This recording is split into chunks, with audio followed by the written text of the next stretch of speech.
வணக்கம். இது புதிய தலைமுறையின் நேர்பட பேசு. இந்த நிகழ்ச்சியின் மூலமாக மீண்டும் உங்களை சந்திப்பதில் மிக்க மகிழ்ச்சி.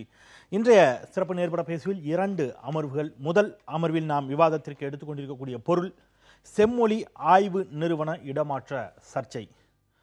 தமிழகத்தில் இருக்கக்கூடிய செம்மொழி ஆய்வு நிறுவனம் அது அட்டானமஸ் பாடி, தன்னாட்சி பெற்ற ஒரு அமைப்பு. அதை திருவாரூரில் இருக்கக்கூடிய மத்திய பல்கலைக்கழகத்தோடு இணைப்பதற்கான முயற்சிகள் நடைபெறுவதாக வந்திருக்கக்கூடிய செய்திகள், அதற்கு தமிழகத்தில் இருந்து வந்திருக்கக்கூடிய எதிர்ப்புகள், இது குறித்து இன்று சட்டப்பேரவையில் பேசியிருக்கக்கூடிய தமிழக முதலமைச்சர் இது தொடர்பாக தங்களுக்கு ஏதும் தகவல் இன்னும் தெரிவிக்கப்படவில்லை என்று தெரிவித்திருக்கிறார். இந்த முயற்சி, மத்திய அரசினுடைய இந்த முயற்சி சமஸ்கிருத வளர்ப்பு அதற்கான முயற்சி என்று திமுக கடுமையாக விமர்சித்திருக்கிறது.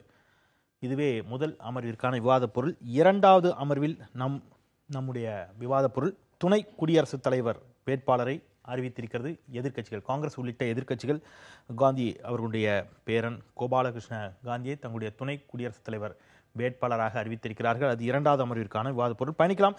அரங்கில் முதல் அமர்வில் நம்மோடு பாரதிய ஜனதா கட்சியின் சார்பில் திரு நாராயணன் அவர்கள் இணைகிறார்கள். வணக்கம் சொல்லி வரவேற்கிறேன். அஇஅதிமுக அம்மா அணியின் சார்பில் பேராசிரியர் தீரன் அவர்கள் நம்மோடு இணைகிறார். அவருக்கும் என்னுடைய வணக்கம், வரவேற்கிறேன். தமிழ் பேராசிரியர் மற்றும் செம்மொழி தமிழாய்வு நிறுவனத்தினுடைய உறுப்பினராக இருந்த ஐயா சீனிவாசன் அவர்கள் நேரலையில் மதுரை அரங்கிலிருந்து நம்மோடு இணைகிறார்.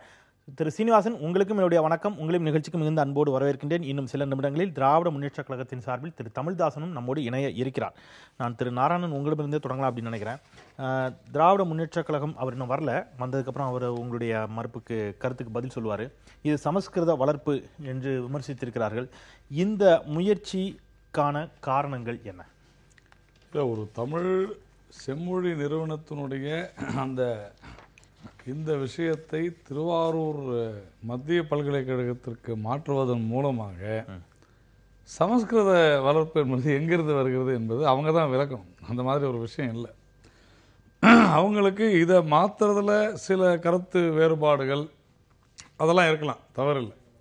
ஆனால் அதற்கும் சமஸ்கிருத வளர்ச்சிக்கு என்ன இருக்குதுன்னு எனக்கு தெரியல.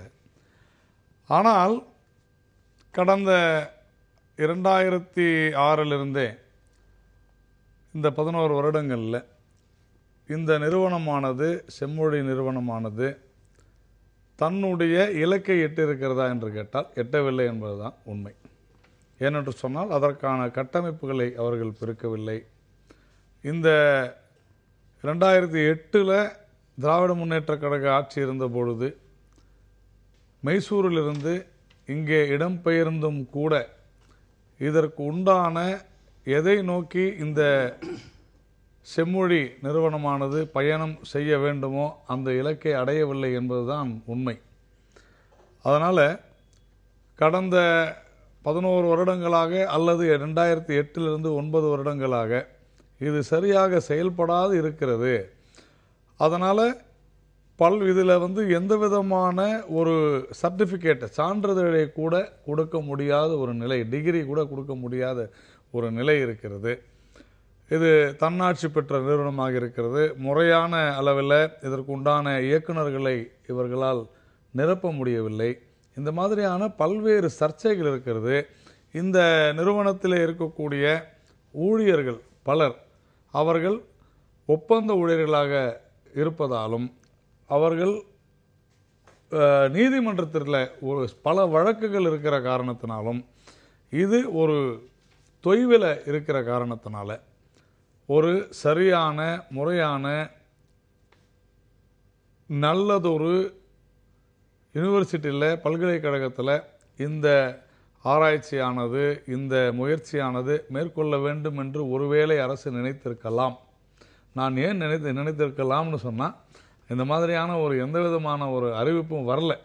ஒருவேளை நினைத்திருந்தால் கூட பத்திரிகைகளில் வந்தது போல் எனக்கு ஒன்றும் அது பெரிய தவறாக தெரியல. ஏன்னா ஒரு மிகப்பெரிய விஷயத்தை 11 வருடங்களாக கிடப்பில் போட்டிருக்கிறது பதிலாக அதை ஒரு நல்ல ஒரு ஆக்டிவாக கொண்டு வரதில் கூட தவறு இல்லை. இதையே சரி செய்யணும்னாலும் அதற்கு உண்டான வழிமுறைகள் என்ன என்று ஆராய்ந்து சரி செய்யலாம். ஆனால் சிலர் கூறுவது போல இது ஏதோ திருவாரூர் மத்திய பல்கலைக்கழகத்தில் ஒரு துறையாகிவிடும் என்கின்றது தவறான விஷயம். அஃபிலியேஷன் என்பது வேற. அதனுடைய சார்பாக இருந்து மேலும் இதை வலுப்படுத்தலாம் என்கின்ற மாதிரி தான் செயல்படும் என்பது என்னுடைய நம்பிக்கை. திரு சீனிவாசன், நீங்கள் செம்மொழி ஆய்வு மையத்தினுடைய நிறுவனத்தினுடைய உறுப்பினராக இருந்தவர் அப்படிங்கிற முறையில் இந்த நடைபெற்று கொண்டிருக்கக்கூடிய நிகழ்வுகள் தொடர்பான உங்களுடைய பார்வையும் கருத்தும்.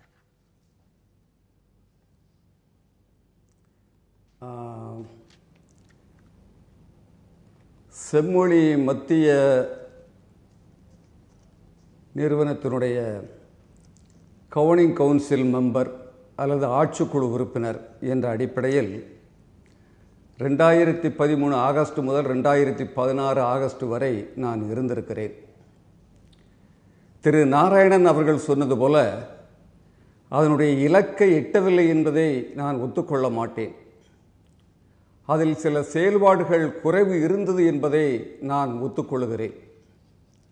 அதற்கு காரணம் என்ன என்பதை அருமை நண்பர் நாராயணன் சொல்லவில்லை என்பதை நினைத்து பார்க்கின்ற பொழுது வருத்தமாக இருக்கிறது. அந்த அமைப்பினுடைய தலைவர் யார்? அவர் எதை செய்திருக்க வேண்டும்? கடந்த 6 ஆண்டு காலமாக செம்மொழி தமிழாய்வினுடைய மத்திய நிறுவனத்தினுடைய தலைவராக இருந்தவர் எந்த கூட்டத்திலேயும் கலந்து கொள்ளவில்லையே. அதற்கு மத்திய அரசோ மாநில அரசோ என்ன நடவடிக்கை எடுத்துக்கொண்டது என்பதை பற்றி நாராயணன் சொல்லியிருப்பாரானால் கண்டிப்பாக இலக்கை எட்டியிருக்க முடியும். அந்த அமைப்பும் அதாவது செயல்படாமல்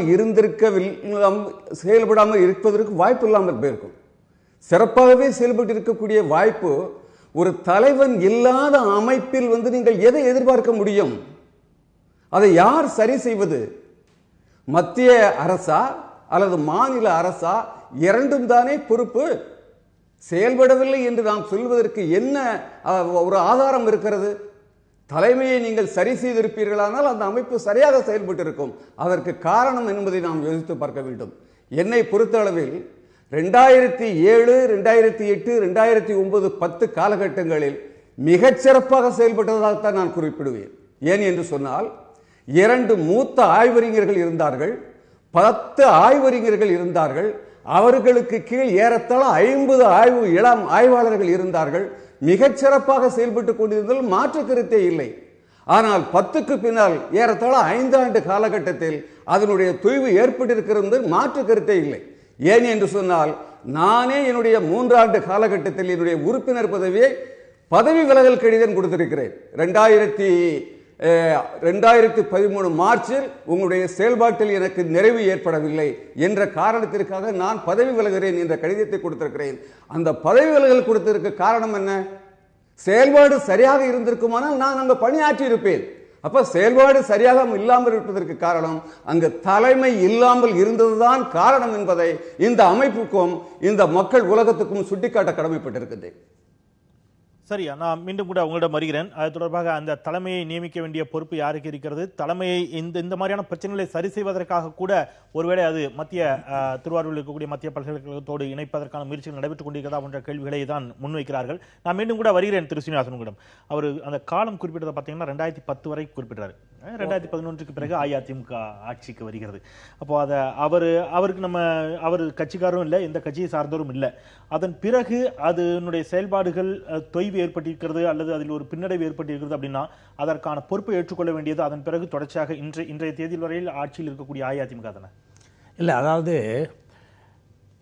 செம்மொழி தமிழ் உயராய்வு மையம் என்பது மத்திய அரசாங்கத்தினுடைய மனிதவள மேம்பாட்டுத்துறையின் கீழே இருக்கக்கூடிய ஒரு தன்னாட்சி அமைப்பு. அது அண்ணன் சொன்னாங்க. இதில் நிதி ஒதுக்கீடு செய்வது, அந்த நிதியை முறையாக அவர்கள் செலவிடுகிறார்களா இல்லையா என்பதையெல்லாம் பார்க்க வேண்டிய பொறுப்பு மத்திய அரசாங்கத்தினுடைய பொறுப்பு. இதில் மாநில அரசாங்கம் உறுப்பினர்களை யாராவது நியமிக்கிறாங்களா என்னன்னு எனக்கு சரியாக தெரியல. அதிகபட்சமாக அவங்க உறுப்பினர்கள் யாராவது பரிந்துரை பண்ணி நியமித்தா உண்டு. மற்றபடி அதற்கு அவர் ஐயா சொன்னாங்க இல்லையா தலைமையே இல்லைன்ட்டு. அதாவது இதுக்கு அடிஷ்னல் இன்சார்ஜாக தான் பல முறை இயக்குநர்கள் தலைவர்கள் இருந்திருக்கிறாங்களே தவிர நிரந்தரமாக இல்லாமல் இருந்தது ஒரு மாபெரும் குறை. அப்போ அந்த குறையை நிவர்த்தி செய்ய வேண்டியது மாநில அரசாங்கம் என்ன செய்ய முடியும்? மாநில அரசாங்கம் அதில் செய்கிறதுக்கு ஒன்றுமே கிடையாது.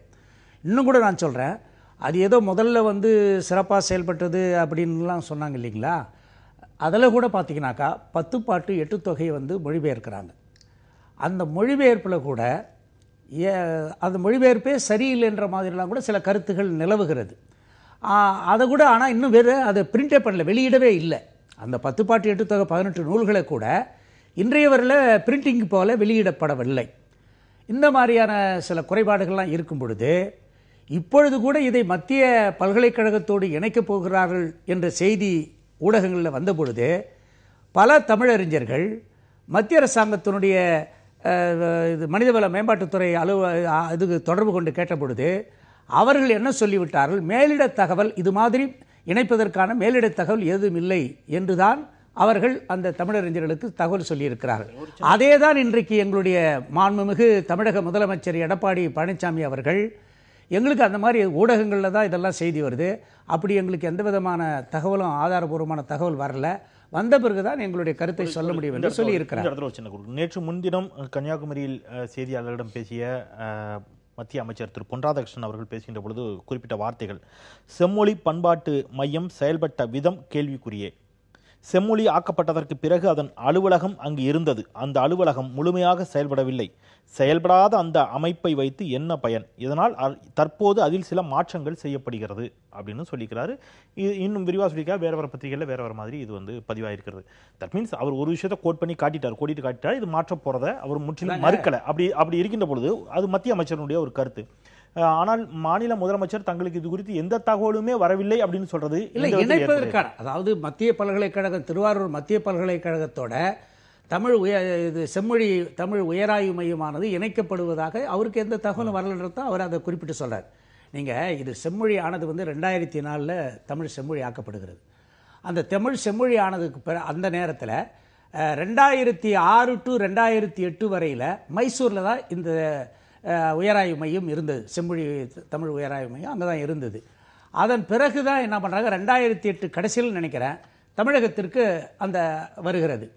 அந்த வந்த நேரத்தில் 2008 2009 இதெல்லாம் இந்த மாதிரி இதுவெல்லாம் வந்து அந்த தொடக்க காலத்தில் வந்து அவர்கள் வந்து சரிவர அந்த நிதிகள்லாம் வந்து பண்ணியிருக்கிறாங்க. ஆனால் 2011-12 பார்த்தீங்கன்னாக்கா ஒரு 3,54 லட்சம் ரூபாயை வந்து செலவிடப்படாமலே அப்படியே போட்டுறாங்க. அதாவது ஒரு அரசானது, அது மத்திய அரசாங்கமா இருந்தாலும் சரிதான், மாநில அரசாங்கமா இருந்தாலும் செலவிடப்படாமல் போட்டார்கள் அப்படின்னு சொல்றது செம்மொழி ஆய்வு நிறுவனம். ஆமா, அது ஏன்னா அவங்க வந்து என்ன பண்ணியிருக்கணும், முறையா வந்து இந்த மாதிரியான ஆய்வு பணிகளில் மேற்கொண்டு அந்த நிதியை செலவிட்டு இருந்தாங்கன்னா இன்னும் வளர்ச்சி பெற்று இருக்கும். ஆனால் அந்த மாதிரியான குறைகளுக்கு காரணம் அவர்கள் சொல்லுவது போல இயக்குனர் வந்து பர்மனண்டா நிரந்தரமான. அதுக்கான கிளாரிட்டி நம்ம திரு சீனிவாசன் வாங்கிட்டு நான் திரு நாராயணனிடம் நகரலாம். திரு சீனிவாசன், இதுல இந்த தலைமை இல்லாதது அப்படிங்கிற ஒரு விஷயத்தை நீங்க சுட்டி காட்டினீங்க. இதில் பெருவாரியான அதிகாரம் யாருக்கு இருக்கிறது? அவர் மத்திய மனிதவள மேம்பாட்டு அமைச்சகத்தின் கீழ் இது வருகிறது அப்படிங்கிறத பேராசிரியர் தீரன் சுட்டி காட்டுகிறார். 2 பேருக்கும் கூட்டு பொறுப்பு இருக்குது அப்படிங்கிறது உங்களுடைய வாசகமாக இருக்கிறது. தலைவர் நியமிக்க வேண்டிய அதிகாரமும் பொறுப்பும் யாருக்கு இருக்கிறது? மத்திய அரசு ஒதுக்குகின்ற நிதியை செலவிட வேண்டிய பொறுப்பு யாருக்கு இருக்கிறது?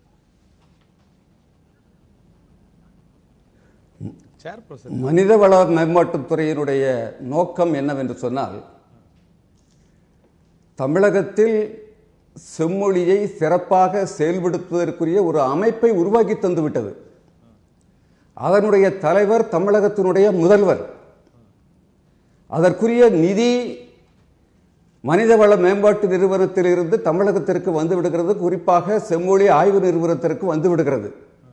இதை கவனிக்க வேண்டிய பொறுப்பு செம்மொழி தமிழ் ஆய்வு நிறுவனத்தினுடைய தலைவருக்கும் தலைவரை சார்ந்திருக்கக்கூடிய அமைப்புகளுக்கும் தான் பொறுப்புகள் உண்டே தவிர, அந்த தலைவர் எந்த முறையில் செயல்படுகிறாரோ அதனுடைய அடிப்படையில் தான் அந்த அமைப்பும் செயல்பட்டு இருக்க முடியும். ஆக தலைமை இல்லாத காரணத்தினால்தான் அங்கு ஏற்பட்டிருக்கக்கூடிய பிரச்சனை. நான் மீண்டும் மீண்டும் சொல்வதுதான், கடந்த 6 ஆண்டு காலத்தில் தலைமை ஏதாவது ஒரு கூட்டத்தில் அந்த தலைமையை நியமிக்க வேண்டிய பொறுப்பு யாருக்கு இருக்கிறது? அது ஏற்கனவே அதனுடைய ஸ்டாட்யூட்ஸ், அந்த செம்மொழியினுடைய நிறுவனத்திலேயே தலைவர் யார் என்பதே மத்திய மனிதவள மேம்பாட்டு நிறுவனத்தினுடைய அமைப்பிலே இருக்கிறது. இதனுடைய தலைவர் தமிழகத்தினுடைய முதல்வர் தான் என்று. ஆக அவர் தான் எடுக்க வேண்டுமே தவிர அதற்கு அங்கிருந்து டைரக்ஷன் தான் வரும். எல்லாம் ஒவ்வொரு காலகட்டத்திலையும் அந்த நிறுவனம் இதை செய்யுங்கள் என்று சொல்ல முடியாது. சரி, ஆகவே தமிழகத்தினுடைய முதல்வர் தான் அந்த பொறுப்பை ஏற்றுக்கொண்டிருக்க வேண்டும். சரி, நான் மீண்டும் வருகிறேன். இது அவருடைய கருத்து மட்டுமல்ல திரு தீரன். இன்றைக்கு சட்டப்பேரவையில் உரையாற்றிய முதலமைச்சரே அதை சொல்றாரு, அதை அக்னாலஜ் பண்ணி தான் சொல்றாரு. அந்த நிறுவனத்தை மாற்றுவது குறித்து ஆட்சிக்குழு தலைவர் என்ற முறையில், அந்த நிறுவனத்தினுடைய ஆட்சிக்குழு தலைவர் என்ற முறையில் எனக்கோ தமிழ்நாடு அரசுக்கோ எந்த தகவலும் வரவில்லைங்கிறார். அப்போ அவர் தான் ஆட்சிக்குழு தலைவர். அப்போ ஆட்சிக்குழு தலைவருக்கு அதில் நடக்கக்கூடிய மாற்றங்கள் தெரியவில்லைன்னு எடுத்துக்கிறதா, முதலமைச்சர் தான் அதனுடைய சேர்பர்சன் அப்படின்னு எடுத்துக்கிட்டா, 2011க்கு பிறகு அது சரியாக இயங்கவில்லை அப்படின்னு சொன்னா, 2011க்கு பிறகு முதலமைச்சராக இருந்த மறைந்த முதலமைச்சர் செல்வி ஜெயலலிதா அவர்களின் மீதும், இப்போது அது தொடர்ச்சியாக இயங்கவில்லைன்னு சொன்னா அதன் பிறகு வந்த ஓபிஎஸ் அவர்கள் அல்லது இப்போது இருக்கக்கூடிய திரு எடப்பாடி பழனிசாமி அவர்களின் மீதும் தானே அந்த கேள்வி அவர்களை நோக்கி தானே திரும்பும். இல்லைப்பா, அம்மா ஆட்சிக்கு வந்து 2011 வராங்க. அந்த ஆண்டு தான் வந்து இந்த 3,54,00,000 வந்து செலவிடப்படாமலே அப்படியே இப்போ வைக்கிறாங்க. அதுக்கப்புறம் வந்து கொஞ்சம் கூடுதலாக நிதி ஒதுக்கிதா அம்மா இதில் இருக்கும்போது 76 லட்சம் ரூபா தான் வந்து அந்த 14 செலவிடப்படலை. அதுக்கப்புறம்லாம் அது வந்து முறையாக செய்கிறதுக்கான நடவடிக்கைகள் எடுக்கணும்னு பார்த்தாக்கா அங்கே வந்து அடிஷ்னல் இன்சார்ஜ் இயக்குநர்கள் வந்து அடிஷ்னல் இன்சார்ஜாக தான் போடப்பட்டதை தவிர வந்து அதுக்கு நிலையான ஒரு நிரந்தரமான போடப்படலை. அந்த ஒரு காரணமாக இருக்கலாம். அதனால அந்த ஒரு திராவிட முன்னேற்ற கழகத்தின் பணிகள் தமிழ்தாசன் அவர்களும் இணைந்து விட்டார். வணக்கம் திரு தமிழ்தாசன். இந்த இடத்துல இது நீங்க வருவதற்கு முன்பாக ஒரு கேள்வியை திரு டிகேஎஸ் அவர்கள் வைத்திருந்த விமர்சனம் குறித்தும் திமுக குறித்த விமர்சனம் குறித்தும் திரு நாராயணன் அவரிடம் அந்த கேள்வி வச்சிருந்தோம். சமஸ்கிருதம் மட்டும்தான் உயரிய மொழியான டிகேஎஸ் ஒரு விமர்சனத்தை வைத்திருந்தார். அதனாலதான் இந்த நிகழ்வுகள்லாம் நடக்கிறது அப்படின்னு சொல்லி, அதற்கும் இதற்கும் தொடர்பு என்ன? இது குறித்த விவாதத்தில் சமஸ்கிருதத்தை நோக்கி அதை விமர்சனம் வைப்பதற்கான காரணங்கள் என்ன அப்படிங்கிற ஒரு கேள்வியை முன்வைத்திருந்தார். உங்களுடைய பதில். அதாவது இது தொடர்ந்து சமஸ்கிருதத்தை முன்னிறுத்துவதற்கு காரணம் கடந்த ஆங்கிலேயர் ஆட்சி காலத்தில் ஹர்ஷன் பிரபு காலத்திலேயே இது தொடங்கப்பட்டது.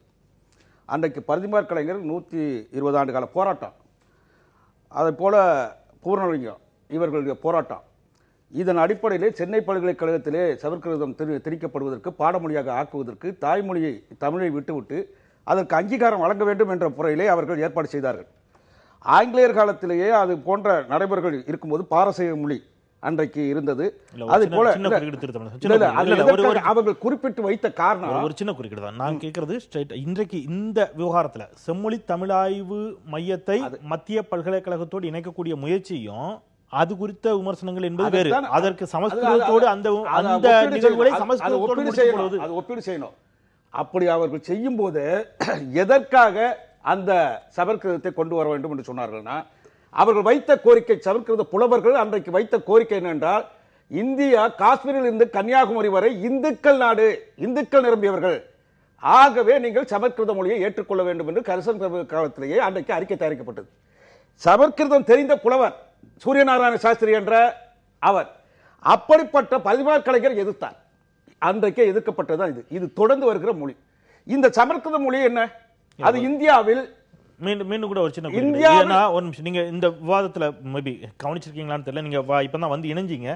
அவர் திரு சீனிவாசன் அவர்கள் ஒரு வாதத்தை வைக்கிறாரு. இதனுடைய சேர்பர்சன் அப்படிங்கிறவர் முதலமைச்சர். 2010 வரைக்கும் இது இயங்கியது. 2010க்கு பிறகு இதில் ஒரு தேக்கம் ஏற்பட்டதுங்கிறாரு. 2011க்கு பிறகு அதிமுக ஆட்சி. அது குறித்து அவரிடம் பேராசிரியர் தீரன் நம்ம சில கேள்வியில வச்சோம். அப்போ இது இன்னும் முறையாக சரியாக இயங்கவில்லை அப்படின்னு சொன்னா மாநில அரசின் மீதும் மாநிலத்தை ஆட்சி செய்த முதலமைச்சர்களின் நோக்கியும் அந்த கேள்வி திரும்புகிறது. திராவிட முன்னேற்ற கழகம் மாநில அரசை நோக்கியோ அல்லது மாநில முதலமைச்சரை நோக்கியோ கேள்வி வைக்க வேண்டிய இடத்துல சமஸ்கிருதத்தை நோக்கி இந்த வாதத்தை வைக்க வேண்டிய சரியா இருந்தாங்கன்னா அது இயங்கி இருக்குங்கிறாங்க. ஆமா, அதாவது 2011ஆம் ஆண்டு என்ன நடந்தது, கலைஞர் அவர்கள் அன்றைக்கு 2004 இது தொடங்கப்பட்டு அன்றைக்கு ஏற்படுத்தப்பட்டது, அக்டோபர் மாதம் தொடங்கப்பட்டது. இந்த செம்மொழி நிறுவனம் கொண்டு வந்து கலைஞர் ஆட்சிக்கு வந்த பிறகு அதை நடைமுறைப்படுத்தினார். அவர் தான் தலைவர், செம்மொழி நிறுவனத்தினுடைய தலைவர் அவர் தான். அதுல வந்து என் பேராயம், ஐம்பர் குழு போன்ற குழுக்கள் ஏற்படுத்தப்பட்டது. இன்னும் சொல்ல போனால் அவரே தனியாக 1 கோடி ரூபாய் கொடுத்தார். இதெல்லாம் கருத்தரங்கங்கள் எல்லாம் எங்கும் அதற்கென்று நாற்காலிகள் போடப்பட்டு எல்லாம் உருவாக்கப்பட்டன. ஆனால் 2011 பின்னடைவு ஏன் ஏற்பட்டது? அதுதான் இப்ப சொல்றேன். தமிழ் மொழிக்கு அவர்தான் இருந்து அதை தேக்கம் ஏற்பட்டது. ஜெயலலிதா அவர்கள் முதலமைச்சராக ஆனார். முதலமைச்சராக ஆன பிறகு இதை மட்டுமல்ல, எது தமிழ் பேசப்படுகிறதோ, தமிழ் வளர்ச்சியாக இருக்கிறதோ, அண்ணா நூற்றாண்டு விழா, அண்ணா நூற்றாண்டு அந்த நூலகத்திற்கு இடமளித்தார். பாவேந்தர் நூலகத்தை மூடினார். விவாதமும் விமர்சனமும் செம்மொழி பூங்கா மூடியது, தொல்காப்பிய பூங்கா மூடப்பட்டது. அதனுடைய வழியில்தான் இது செயல்படாமல் ஒரு முதலமைச்சர் தலைவராக இருக்கக்கூடிய செம்மொழி நிறுவனம் செயல்படாமல் ஆவதற்கு காரணமாக உங்களுடைய விமர்சனம் மாநில அரசை நோக்கியது. மாநில அரசும் சரி, மத்திய அரசு. ஆனால் மத்திய அமைச்சர் பொன் ராதாகிருஷ்ணன் சொல்றாரு, இது நீங்க சொல்ற அதே குற்றச்சாட்டு அவரும் ஒத்துக்கிறாரு. செயல்பட வேண்டும் என்பதற்காக ஒருவேளை இந்த முயற்சி நடக்கலாம் அப்படிங்கறது அவங்களுடைய கருத்து, உங்களுடைய வாதம்.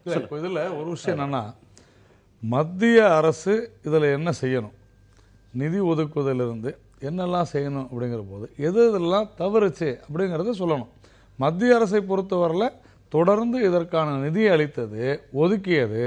ஆனால் நிதியை ஒரு குவார்டரில் கூட அவங்க செலவு பண்ண இருந்திருக்காங்க. ஒன்று. ரெண்டாவது, பில்டிங் அப்ரூவல் கொடுத்து அதற்குண்டான நிதியையும் ஒதுக்கியும் கூட இதுவரையிலும் அதற்கான நடவடிக்கையை எடுக்கலை. இதுக்கு கண்டிப்பாக அந்த நிறுவனத்தினுடைய தலைவர்கள் தான் பொறுப்பேற்க வேண்டும். அதனால் இதில் மத்திய அரசை குறை சொல்வது தவறு. ஒன்று. ரெண்டாவது, 11 வருடங்களாக ஒரு நம்முடைய தமிழ் மொழியின் மீதான கவனத்தில் இவங்க செலுத்தாததன் காரணத்தினால மத்திய அரசு இப்பொழுது விழித்துக் கொண்டு தமிழ் மொழியின் மீது உள்ள ஆர்வத்தினால் இதை வளர்க்க வேண்டும் என்கின்ற காரணத்தினால தான் சில மாற்றங்களை, அது எப்படின்னு யாருக்கு சொல்ல, ஒருவேளை செய்யலாம், இது அதிகாரப்பூர்வமாக சொல்லலை, ஒருவேளை சொல்லி திருவாரூர் பல்கலைக்கழகத்தில் சில பேர் வாதம் வைக்கிறாங்க, நாங்கள் டெய்லி போயிட்டு வர முடியுமான்னு. அப்படிலாம் இல்லை. அண்ணா யூனிவர்சிட்டிக்கு எங்கெங்கெல்லாமோ பிரான்ச்சஸ் இருக்குது. சரி, அஃபிலியேஷன்றது வேற. இன்னைக்கு இவங்களாம் சான்றிதழ் கொடுக்க முடியாது. இங்கேயே கூட அது திருவாரூர் பல்கலைக்கழகத்தினுடைய அஃபிலியேஷன் தொடரலாம். இதெல்லாம் எல்லாமே ஒரு யூகங்கள் தான்.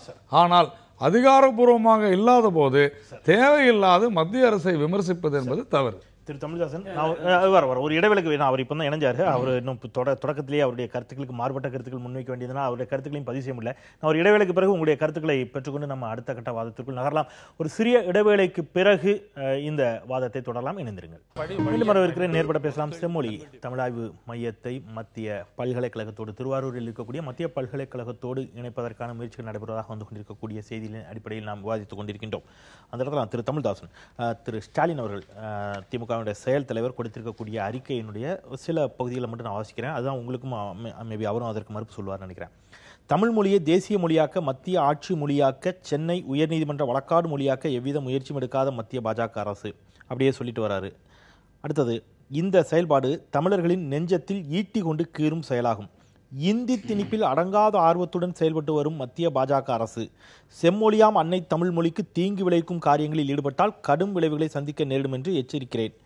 அடுத்தது, மத்தியில் உள்ள பாஜக அரசுக்கு இருக்கும் தமிழ் மொழி மீது மத்தியில் உள்ள பாஜக அரசுக்கு இருக்கும் தீராத காழ்ப்புணர்ச்சியை மனநிலையும் இது வெளிப்படுத்துகிறது. இது முழுக்க மத்திய அரசின் மீதான விமர்சனம். இப்போ நான் அதான் சொன்ன முதல் சுற்றில் இந்த கேள்வி அவர் திரு வெங்கடேசன் அவர்களும் அதைத்தான், திரு சீனிவாசன் அவர்களும் அதை தான் சுட்டி காட்டினார். இது சேர்பர்சன், இங்கே இருக்கக்கூடிய சேர்பர்சன் சரியா இல்லை, நியமிக்கலை, அல்லது அவங்கள வந்து அங்கே இருக்கக்கூடிய உறுப்பினர்களை நியமிப்பதிலிருந்து அதை வழிநடத்துவதில் வரை இங்கே இருக்கக்கூடிய தவறுகளை அவர் சுட்டி காட்டுறாரு. ஆனால் உங்களுடைய விமர்சனம் மிக கடுமையான விமர்சனம், முழுவதும் மத்திய அரசை நோக்கியதாகவே இருக்கிறது. ஏன்? அதாவது மத்திய அரசினுடைய மனிதவள மேம்பாட்டுத்துறையினுடைய இதில் தான் இது இருக்குது. செம்மொழி ஆய்வு இந்த நிறுவனம் அதன் கீழ் இயங்குகிறது என்று சொன்னாலும் தமிழகத்தினுடைய முதலமைச்சர் தான் அதற்கு தலைவர். அப்போ அவர் என்ன செய்திருக்கணும்? இப்பொழுது வந்து இன்றைக்கு எடப்பாடி பழனிசாமி அவர்கள் மர்ம முதலமைச்சர் சொல்லுகிறார் என்று சொல்கிறார்கள். எனக்கு தகவல் கிடைக்கவில்லை, இது செய்தி தவறு என்று அவர் சொல்வதாக சொல்கிறது. ஆனால் 76 மொழி உயராய்வு மையங்களை மூடிவிட்டு ஆங்காங்கே இருக்கக்கூடிய பல்கலைக்கழகங்களில் இதை கொண்டு வந்து இணைப்பது என்று பல்வேறு அங்கங்கே பல மொழிகளினுடைய அந்த அமைப்புகளை எல்லாம் சேர்ப்பது என்று முடிவெடுத்து அதில் ஒன்றுதான் திருவாரூரில் இருக்கக்கூடிய மத்திய பல்கலைக்கழகத்தில் இந்த செம்மொழி நிறுவனத்தை சேர்க்கணும்னு அங்கே ஒரு பேச்சு நடைபெற்று அதன் முடிவு அடிப்படையில் இந்த செய்தி வந்திருக்கு. ஆனால் அவர் மறுத்திருக்காரு, எனக்கு கடிதம் வரல, அது போல தகவல் இல்லைன்னு. அப்படி என்றால் எடப்பாடி பழனிசாமி மாண்புமிகு முதல்வர்களுக்கு ஒரு கேள்வி, நீங்கள் தானே தலைவர், உடனடியாக நாளைக்கே போய் செம்மொழி நிறுவனத்தில் உட்கார்ந்து இதுவரை இந்த 6 ஆண்டு காலம் நீங்கள் அதிமுக ஆட்சியில் அந்த கூட்டத்தை நடத்தவில்லையே, கருத்தரங்கு நடத்தவில்லையே, என்னென்ன இதில் இருக்கக்கூடிய இடர்பாடுகள் என்ன, அதையெல்லாம் கேட்டறிந்து அங்கு இருக்கக்கூடிய உறுப்பினர்கள், தொழிலாளர், பணியாளர்கள் இவைகளுக்கு சேர வேண்டிய அந்த கடமைகள் என்னென்னு கேட்டு உடனே மத்திய அரசுக்கு அனுப்ப தயாரா? சரி, அடுத்த கேள்வி தளபதி கேட்கிறார்.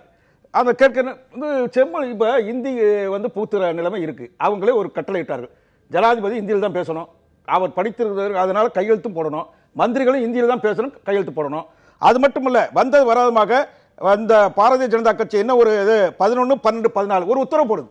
அந்த உத்தரவு என்ன, கேந்திரிய வித்யாலய பள்ளிகளில் சமஸ்கிருதம் தான் இனி பாடமொழி, அதாவது 3வது மொழியாக ஜெர்மனி வெளியே விரட்டி விட்டார்கள், அந்த மொழி இருக்குன்னு சொல்றாங்க. இதை போல குரு உற்சவ் என்று கொண்டாடப்படும் என்று சொல்கிறார்கள். அதாவது இந்துத்துவ கொள்கையை தூக்கி நிறுத்துவதற்கு அதற்கென்று ஒரு மொழியை, அதாவது 4000 பேர் தான் கணக்கெடுப்பு, ஆங்கிலேயர் இந்து எழுதியிருக்கிறது, 4000 பேர் தான் இந்த இந்தியாவிலேயே படித்தவர்கள், சமஸ்கிருதம் தெரிந்தவர்கள். அந்த மொழிக்கு இந்த நிதி ஆயோக் என்ற ஒரு குழு பரிந்துரை செய்கிறது நிதியை, அதை வளர்ப்பதற்காக இந்திக்கும் அந்த சமஸ்கிருதத்துக்கும். ஆனால் இந்த தமிழ் மொழி உலக நாடு முழுவதும் பேசக்கூடிய மொழி, 65 நாடுகள் பேசுகிறார்கள், 10 கோடி மக்களுக்கு மேல் பேசப்படுகிற ஒரு மொழி. மலேசியாவில் நாடாளுமன்ற மொழியா இருக்கிறது, சிங்கப்பூரில் ஆட்சி மொழியா இருக்கிறது, பக்கத்தில் இருக்கக்கூடிய பாண்டிச்சேரியில் ஆட்சி மொழி, இன்னும் சொல்ல போனால் இலங்கையிலும் ஆட்சி மொழி. அப்படிப்பட்ட தமிழ் மொழிக்கு ஏன், இந்த செம்மொழிக்கு ஏன், இன்னும் சொல்ல போனால் செம்மொழி தகுதி வாங்கி தந்த கலைஞருக்கு பிறகு அதுக்கு பிறகு 2வது இடத்திற்கு சமஸ்கிருதம் கொண்டு வரப்பட்டது.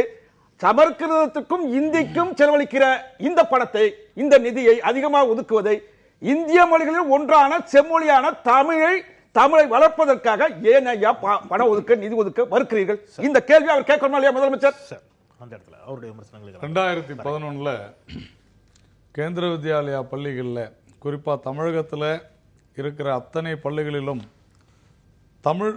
தமிழ் பாடம் கற்றுக்கொண்டிருந்த அனைத்து மாணவர்களையும் வற்புறுத்தி, கட்டாயப்படுத்தி, அங்கிருந்த தமிழை வெளியே தள்ளிவிட்டு ஜெர்மனியை கொண்டு வந்து புகுத்தியது அன்றைய மத்திய திமுக அங்கம் வகித்த காங்கிரஸ் அரசு. தமிழை விரட்டி விட்டு சொல்லாங்க, தமிழை விரட்டி விட்டு அங்க வந்து பூத்துறாங்கிறது அந்த இதுக்கு வரக்கூடாது.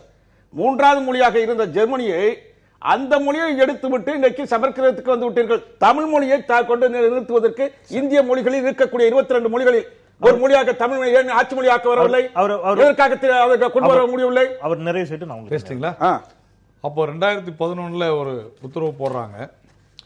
அந்த உத்தரவின்படி சமஸ்கிருதம் அல்லது இதர இந்திய மொழிகள், இது இந்தியா முழுவதும் இருந்த ஒரு நடைமுறை.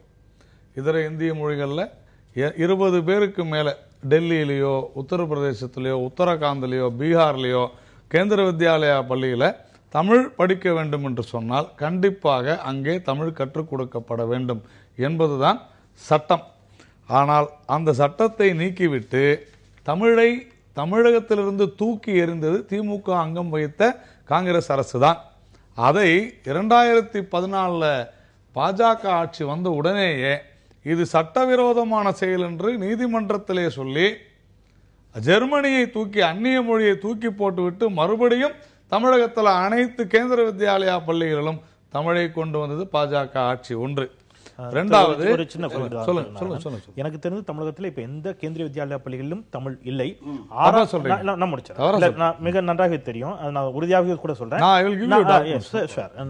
6ஆம் வகுப்பிற்கு மேல், 6ஆம் வகுப்பிற்கு பிறகு தமிழ் கற்றுக் கொடுக்கப்படும். விருப்ப மொழியாக அதை தேர்ந்தெடுத்தால் மறுபடியும் சொல்றேன், ஏற்கனவே ஹிந்தி ஃபர்ஸ்ட் லாங்குவேஜ் இருக்கிறது, சான்ஸ்கிரிட் ஒரு லாங்குவேஜ். 6ஆம் வகுப்பிற்கு பிறகு சான்ஸ்கிரிட். நான் மறுபடியும் சொல்றேன், 2011 தமிழ் எந்த இடத்துல இருந்ததோ மறுபடியும் பாஜக ஆட்சி கொண்டு வந்து வைத்திருக்கிறது. அதை தூக்கி போட்டது திமுக அங்கம் வகித்த காங்கிரஸ் கட்சி. ஒன்று. இரண்டாவது, டிஆர் பாலு அவர்களுடைய அந்த உத்தரவு ரோடு சைன்ல அது போட்டது டிஆர் பாலு, கையெழுத்து போட்டதே டிஆர் பாலு. வழக்காடு மொழியை பத்தி பேசுறாங்க. கடந்த எத்தனையோ வருடங்கள், சார் நான் முடிச்சிடறேன் தமிழதாசன், கடந்த எத்தனையோ வருடங்களாக தமிழகத்தில் இருக்கக்கூடிய நீதிபதிகள் கூட இன்றைக்கு கூட ஹிந்தியில் கையெழுத்து போட்டாதான் நீதிபதி ஆக முடியும். இதெல்லாம் திமுகவுக்கு தெரியாதா? 15 வருஷம் மத்தியில் ஆட்சியில் இருந்தாங்க, பிஜேபி கூட ஒரு 5 வருஷம், அதன் பிறகு ஒரு 10 வருஷம். அன்னைக்கெல்லாம் வழக்காடு மொழிக்கு இவங்க என்ன பண்ணினாங்க, தொடர்ந்து தமிழுக்கு துரோகம் செய்த ஒரு கட்சி இருக்கிறது என்று சொன்னால் அது திராவிட முன்னேற்ற கழகம் மட்டுமே. அப்படிங்கிறதுல நான் அதுக்காக ஒரு விவாதமே நடத்தலாம், தவறு ஒண்ணும் கிடையாது. இன்னைக்கு இல்ல நீங்க பேசும்போது நான் அப்ப நீங்க எங்களை வந்து துரோகம் பண்ணி சொல்லுவீங்களா?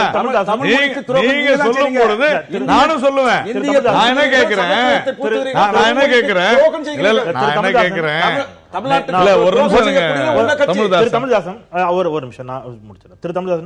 செம்மொழியை குறித்து பேசுறோம். அதில் இருந்த ஒரு உறுப்பினரும் ஒரு பேராசிரியர் தமிழாசிரியர் அப்படின்னு பேராசிரியர் கட்சியை தாண்டி பேராசிரியர் மட்டும் தான் திரு தீரன் அவர்கள் இங்கே வந்து பேசிக் கொண்டிருக்காரு. நீங்களும் தமிழ்தாசன் அப்படிங்கிற அதனால நம்ம இந்த கட்சிகளுக்கும் அப்பாற்பட்டு கட்சி சார்ந்த விமர்சனங்களுக்கு கட்சிகளுக்கு அப்பாற்பட்டு நம்ம ஒன் பை ஒன்னாவே இந்த வார்த்தை நிதானமா சொல்லுங்க. நான் சொல்வது, நாம் இந்த விஷயத்துல இங்க எங்க சமஸ்கிருதம் வந்துச்சு அப்படிங்கறதான் கேள்வி. சும்மா ஏதோ அறிக்கை கொடுக்கறதுக்கெல்லாம் கொடுக்கக்கூடாது. இங்க சரியாக நடந்து கொண்டிருக்கிறதா என்றால் அது திமுக ஆட்சியாக இருந்தாலும் சரி, அதிமுக ஆட்சியாக இருந்தாலும் சரி, அவர்களுடைய மேற்பார்வையில் நடக்கும் பொழுது ஒரு சில குறைபாடுகள் நான் ஏற்கனவே சொன்னேன். பில்டிங் ஃபண்டு யூஸ் பண்ணல, அதே மாதிரி அங்க இருக்கக்கூடிய நிர்வாகம் சரியாக இல்லை. இந்த மாதிரிலாம் இருக்கும் பொழுது கண்டிப்பாக அந்த துறை சார்ந்த அமைச்சகம் உறுதியாக இதை என்ன செய்தால் சரி செய்ய முடியும் என்று நினைக்கும், அதைத்தான் நினைக்கும். அதனால சந்தேகமே இல்லை. இதை சரி செய்ய வேண்டிய பொறுப்பு யாரிடம் இருக்கிறது அப்படின்னு வரும் பொழுது கூட்டு பொறுப்பு இருக்கிறது. மாநில அரசு அதற்கு ஒத்துழைத்தால் இந்த மாதிரியான சம்பவங்கள் நடக்க போவதில்லை. மாநில அரசு ஒத்துழைத்தால் அப்படிங்கிற கேள்வியோடு அவர் வைத்திருக்கிறார். இதுல திரு ஸ்டாலின் அவர்கள் அவருடைய அறிக்கையில் இன்னும் சில விஷயங்களை குறிப்பிட்டாரு.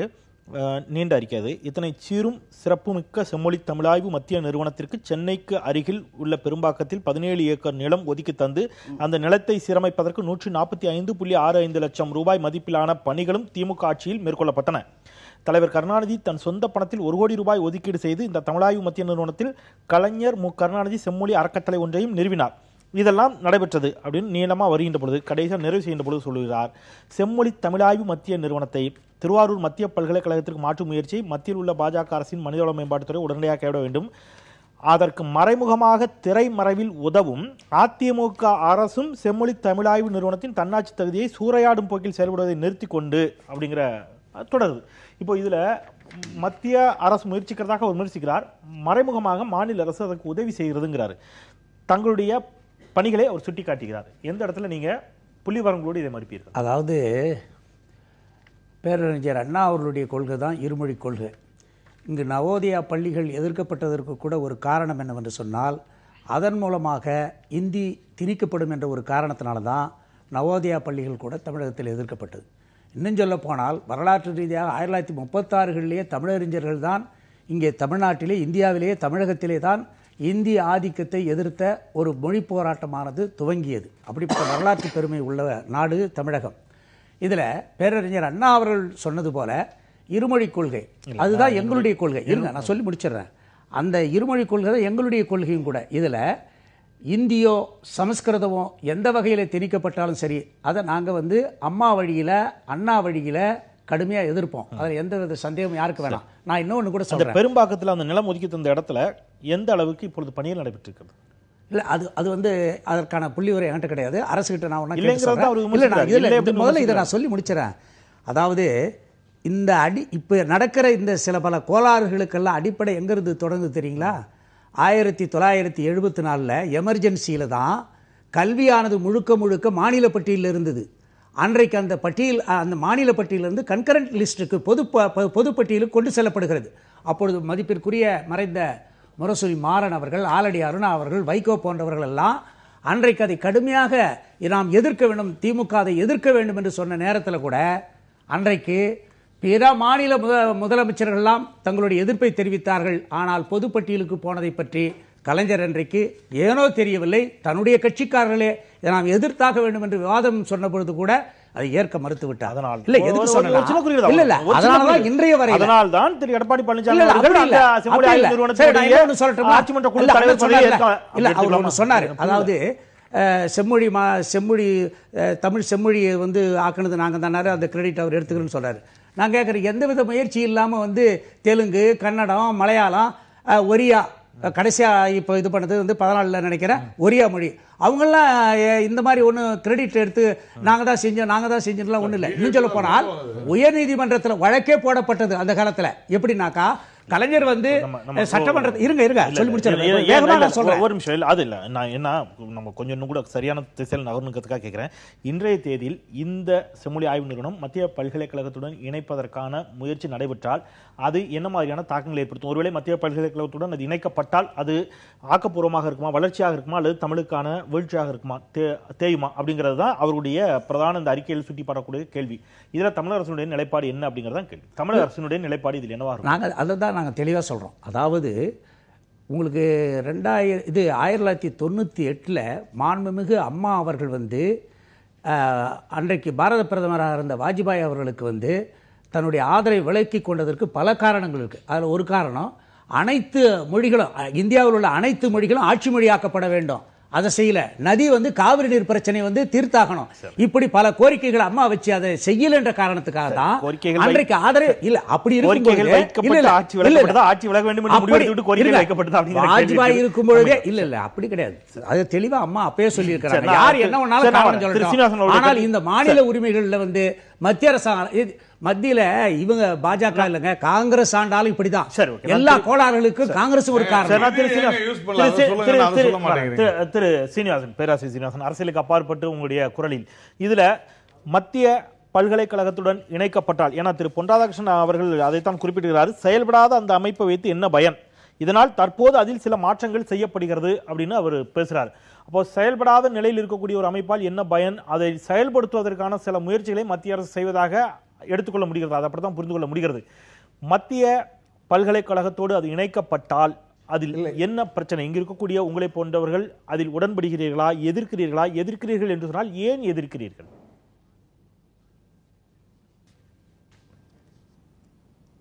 அதில் எங்களுக்கு உடன்பாடு கிடையாது. அது சீனிவாசனுக்கு மட்டும் உடன்பாடு இல்லை என்று சொல்லுவதை விட இங்கு இருக்கக்கூடிய தமிழ் பேராசிரியர்களுக்கு, தமிழர்களுக்கு உடன்பாடு இல்லை என்பதுதான் என்னுடைய கருத்து. அருமை நண்பர் நாராயணன் அவர்கள் மத்திய அரசு செம்மொழி தமிழ் ஆய்வு நிறுவனத்திற்கு பணம் அனுப்புவது மட்டும்தான் எங்களுடைய கடமை என்பது போல் பேசினார். ஆனால் தமிழக அரசுக்கு பணம் அனுப்புகின்ற பொழுது இந்த தமிழக அரசு முறையாக செயல்படவில்லை, முறையாக அந்த பணத்தை பயன்படுத்தவில்லை என்று சொல்லக்கூடிய மத்திய அரசு செம்மொழி தமிழாய்வு மத்திய நிறுவனத்திற்கு பணம் அனுப்புகின்ற பொழுது, கோடிக்கணக்கில் அனுப்புகின்ற பொழுது அந்த பணம் முறையாக செயல்படுத்தப்பட்டிருக்கிறதா இல்லையா என்று கேட்க வேண்டிய கேள்வி யாருடைய கேள்வி? அங்கு இருக்கக்கூடிய முதல்வர் அதை சரியாக கவனிக்கிறாரா என்பதை கவனிக்க வேண்டிய பொறுப்பு மத்திய சர்க்காருக்கு உண்டா அல்லது மாநில சர்க்காருக்கு உண்டா? பணம் செலவழிக்கவில்லை என்பது பிற இடங்களில் கேட்கக்கூடிய நீங்கள் இந்த தமிழ் ஆய்வு நிறுவனம், செம்மொழி தமிழ் ஆய்வு நிறுவனம் என்று வருகின்ற பொழுது அமைதி காப்பதனுடைய மர்மம் என்ன? எங்களுடைய கேள்வி அதான். மர்மம் என்ன? நீங்கள் இதை பொறுப்பை தட்டி கழிக்கிறீர்களா அல்லது இங்கு இருக்கக்கூடிய அதிமுக அரசும் தமிழை தட்டி கழிக்கிறதா? ஏன் என்று சொன்னால் கடந்த 6 ஆண்டு கால செம்மொழி தமிழாய்வு மத்திய நிறுவனத்தினுடைய செயல்பாடுகள் 2 பேரும் தான் பொறுப்பேற்க வேண்டுமே தவிர தட்டி கழிக்க முடியாது. நம்பர் 1. இரண்டாவது, இதை வந்து திருவாரூர் மத்திய பல்கலைக்கழகத்தில் இணைப்பதன் மூலமாக இதுக்கு லாபமா நட்டமா என்ற ஒரு கேள்வியை முன்வைத்தார்கள்.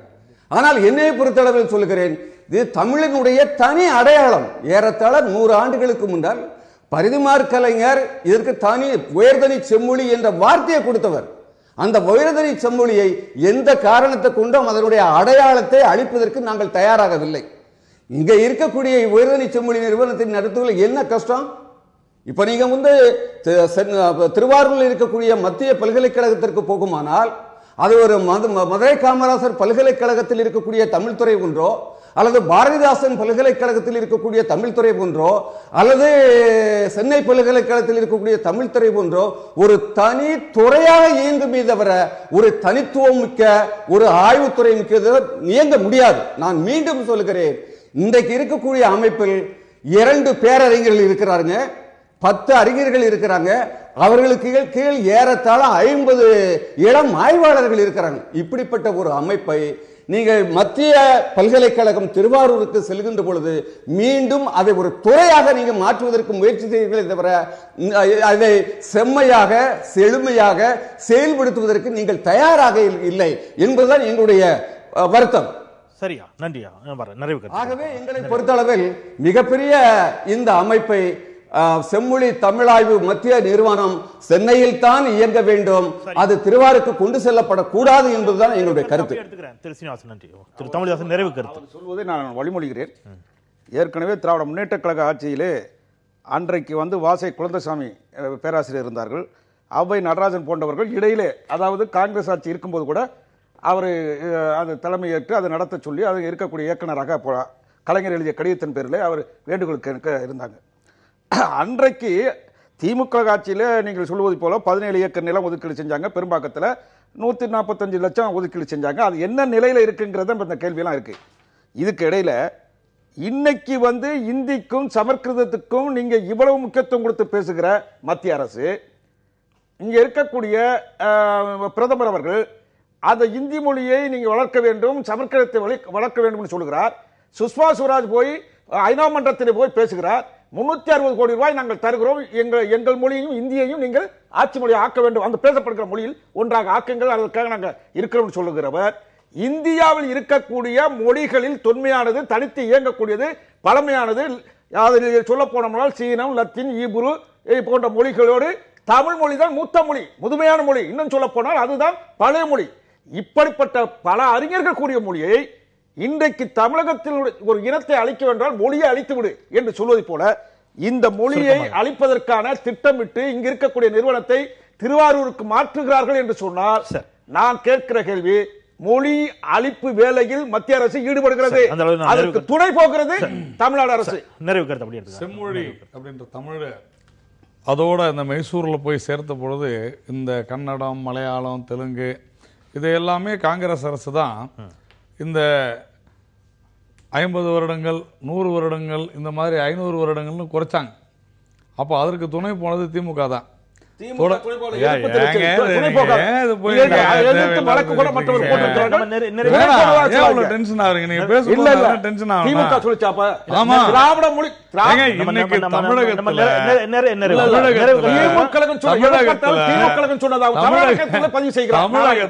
நண்பர் நாராயணன் திராவிட முன்னேற்ற கழகம் தமிழுக்கு எதிராக செயல்படுகிறது.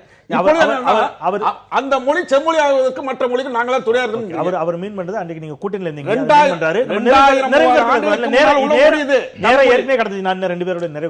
அதே போல அவர் சொன்னாரு, இந்த மாதிரி இப்போ ஹிந்தியில கையெழுத்து போகணும்னு சொன்னாங்க, பேசணும்னு சொன்னாங்க. இது அத்தனையுமே 2011 பாராளுமன்ற குழுவில் இவர்கள் கூட்டணியில் இருந்த அன்றைய உள்துறை அமைச்சர் ப. சிதம்பரம் ஆமாங்க, நான் இல்லன்னு மறுக்கலையே.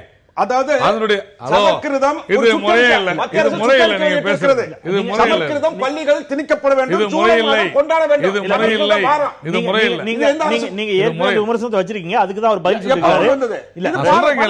இல்ல ரெண்டு விஷயம் சார், ப. சிதம்பரம் அவர்களும் ஆளுங்கட்சிகளை நோக்கி நீங்க விமர்சனம் வைக்கிறீங்க, ஆளுங்கட்சியோட நான் நிறைவு செய்ய வேண்டிய கட்டாயம், அதனால அவர்களும் ஜே.எம். ஆரூன் அவர்கள் இடம்பெற்றிருந்த பாராளுமன்ற குழுவினுடைய அத்துணை பரிந்துரைகளையும் அன்றைய நிதியமைச்சராக இருந்த பிரணாப் முகர்ஜி அவர்கள், இன்றைய குடியரசுத் தலைவர் அவர்கள் ஏற்றுக்கொண்டதன் அடிப்படையில் தான் இந்தி திணிப்பு என்பது இவர்கள் சொல்வது போல ஒருவேளை நடந்திருந்தால் அது திமுக அங்கம் வகித்த காங்கிரஸ் கூட்டணியில் தான் நடந்துச்சு. ஒருவேளை அது தவறு என்று சொன்னால் திமுக முதல்ல அதுக்கு மன்னிப்பு கேட்க வேண்டும். மன்னிப்பு கேட்க வேண்டிய அவசியம் இல்ல.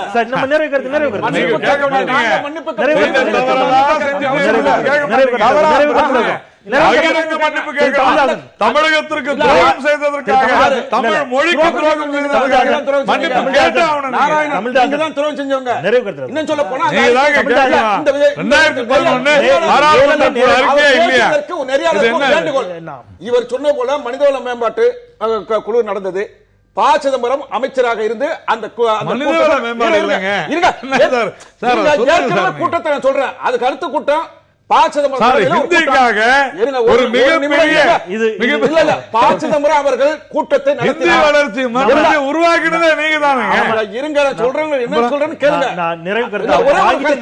ப. சிதம்பரம் கூட்டம் போடும்போது அதில் இருக்கக்கூடிய ஸ்டாண்டிங் கமிட்டி மெம்பர் எல்லோரும் ஒத்துக்கொண்டு அவர்கள் இந்திக்கு சொல்லுகிறார்கள். போட்டு விட்டார். என்னங்க ஆனா, இது? பாரதிய ஜனதா நான் அரசு செய்வேன். ஆட்சிக்கு வந்தபோது ஆனா செய்ய மாட்டேன். இல்ல. அவருடைய MP இருக்கு, ஆனா இல்ல. இவருடைய MP இருக்கு, ஆனா இல்ல. பிறகு MP என்னங்க? தலைமையேற்று பாரதிய ஜனதா கட்சியுடைய இருக்கு, MP ஆனா நீங்க இல்ல. வைத்த- நீங்க புகுத்த நீங்க வைத்த வாதத்துக்கு அவர் ஒரு மறுப்பு வைக்கார், அதுக்கு நீங்க இன்னொரு மறுப்பு வைக்கீங்க. நான் அந்த அடுத்த தடவை எடுத்துக்கிறேன். இருக்கு, திரு- திரு- ஆனா நிறைவு இல்ல. கருத்து. புதிய அரசு. புதிய விவாதத்துக்குள்ள போகாம அதாவது, நிறைவு கருத்து இல்ல சொல்லுங்க. புதிய விவாதம் இல்ல, விமர்சனங்கள் இல்லாம அதிமுக அரசு மன்னிப்பு கேட்பது திமுக வுடைய கொள்கை இல்ல. அம்மாவடி பகிரங்க நடக்கிற மன்னிப்பு கேட்கணும். அது ஐயா, எதுக்கு அண்ணா, மன்னிப்பு கொஞ்சம் இருங்கண்ணே. Please. அம்மாவடி நடக்கிற அரசு வந்து மத்திய அரசாங்கத்தினுடைய அந்த இந்தி திணிப்புக்கோ அல்லது சமஸ்கிருத திணிப்புக்கோ, இந்தி வாரம் சமஸ்கிருத வாரம் அதெல்லாம் இங்க ஒருபோதும் நடத்த மாட்டோம்னு எங்க முதலமைச்சர் அவர்கள் தெளிவாக சொல்லியிருக்கிறாங்க. அதனால எங்களை பொறுத்த ஆனா நான் ஒரே ஒரு கேள்வி என்ன கேட்கறேன்னா, அன்றைக்கு ஐக்கிய முற்போக்கு கூட்டணி அரசு அதான் சொன்னேன். நீங்க அதுக்கு அவர் பதில் சொல்ல நேரம் கொடுக்க வேண்டியது. அடுத்த அமர்வுக்கு நகரும். எனக்கு ஒரு ஆதங்கம் இருக்கு. நாங்க வந்து அனைத்து இந்தியாவில் உள்ள அனைத்து மொழிகளையும் மத்தியில் ஆட்சி மொழியாக்கணும்னு சொல்லி அதை ஒரு நிர்பந்தமா வச்சு நாங்க வந்து அன்றைக்கு ஆதரவு வாபஸ் வாங்குறோம். ஆனால் திமுகவினுடைய எம்பிக்களுடைய தயவுல தான் மத்தியில் இருக்கக்கூடிய சோனியா அரசு அன்றைக்கு நடைபெற்றது. இவர்கள் என்ன செய்திருக்கலாம், குறைந்தபட்சம் இந்த அனைத்து இந்திய மொழிகளையும் ஆட்சி மொழியாக்கணும் சொல்லி நான் இரண்டாவது ஆக்கியிருக்கலாம். சரி, நான் ஆனால் அதோட எடுத்துக்கிறேன். உங்களுடைய ஏன் நிறைவு கருத்தை. அவங்க வந்து இரண்டாவது அமர்வில் இல்ல, இரண்டாவது இவங்க அமர்வில் அதிகாரத்தில் இருந்தபோது செய்ய தவறிட்டு இப்ப நாங்க எதுவுமே செய்யல. நன்றி நன்றி நன்றி தமிழுக்கு நன்றி. துரோகம் செய்யல, இந்திக்கு வரவேற்பு கொடுக்கல, நன்றி திரு, சமஸ்கிருதத்தை நன்றி ஏற்றுக்கல. திரு, நன்றி திரு. அப்படி இருக்கும்போது நாங்க திரு எப்படி சீனிவாசன், மத்திய அரசாங்கத்துக்கு துணை போவோம்? திரு சீனிவாசன், உங்களுக்கும் நேரலையில் இணைந்தீர்கள். மதுரையிலிருந்து உங்களுக்கும் என்னுடைய நன்றி. அரங்கில் இணைந்த மூவருக்கும் கூட நன்றி. ஒரு சிறிய இடைவேளைக்கு பிறகு நாம் இரண்டாவது அமர்வை தொடரலாம். துணை குடியரசுத் தலைவர் வேட்பாளரை அறிவித்திருக்கின்றன காங்கிரஸ் உள்ளிட்ட எதிர்க்கட்சிகள். பேசலாம், இணைந்திருங்கள் ஒரு சிறிய இடைவேளைக்கு பிறகு.